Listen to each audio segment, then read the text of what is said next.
Daily current news में आज का हमारा विषय है state of climate in Africa 2024 report. आज का हमारा विषय वर्ल्ड जियोग्राफी एंड एनवायरनमेंट से संबंधित है। सबसे पहले देख लेते हैं पूरे एपिसोड में किन किन मुद्दों पर बात करेंगे।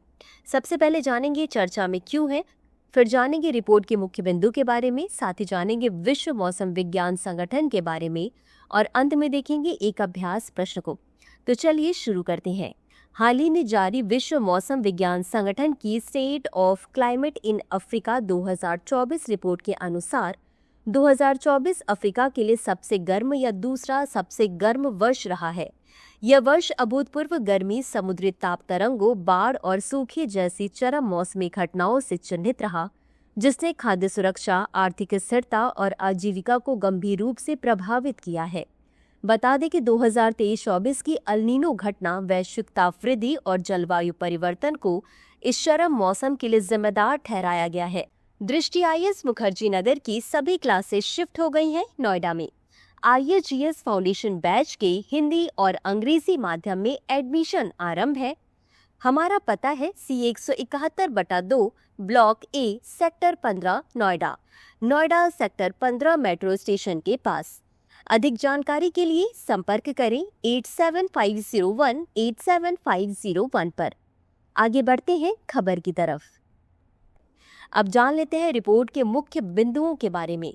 1991 से 2020 के औसत सतही तापमान की तुलना में 2024 में अफ्रीका का औसत तापमान लगभग 0.86 डिग्री सेल्सियस अधिक रहा है। सबसे तेज तापमान वृद्धि 1.28 डिग्री सेल्सियस अधिक उत्तरी अफ्रीका में दर्ज की गई, जिससे यह महाद्वीप का सबसे तेज गर्म होता क्षेत्र बन गया है। गौरतलब है कि 2024 में लगभग पूरा अफ्रीका समुद्री क्षेत्र मजबूत, गंभीर या अत्यधिक तीव्रता वाली समुद्री गर्मी की लहरों की चपेट में रहा है।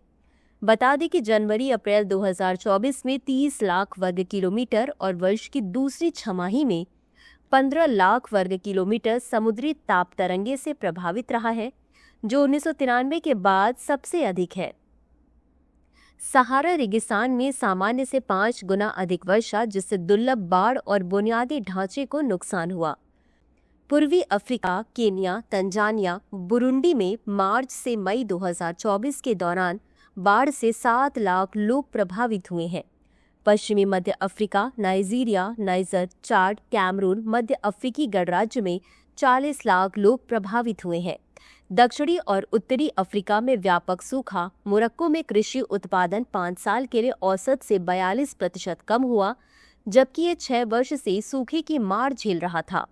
मलावी, जिम्बाब्वे, जाम्बिया में 2 दशकों का सबसे बुरा सूखा। अनाज उत्पादन औसत से 16% कम और जिम्बाब्वे में यह गिरावट 50% तक दर्ज की गई है। बता दें कि जलवायु परिवर्तन के कारण अफ्रीका की GDP में दीर्घकालिक गिरावट की आशंका है। वहीं कृषि आय में 30% तक गिरावट और गरीबी में 20 से 30% तक वृद्धि की संभावना है। अब जान लेते हैं विश्व मौसम विज्ञान संगठन के बारे में।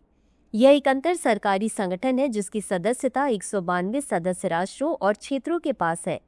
गौरतलब है कि भारत इसका सदस्य है।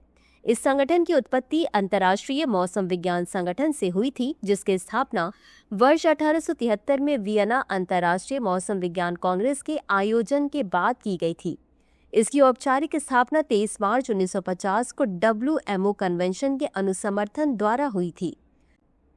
वहीं इसके बाद यह संगठन मौसम विज्ञान, मौसम और जलवायु परिचालन, जल विज्ञान और संबंधित भूभौतिकी विज्ञान के क्षेत्र में कार्य करने वाली संयुक्त राष्ट्र की एक विशेष एजेंसी बन गया।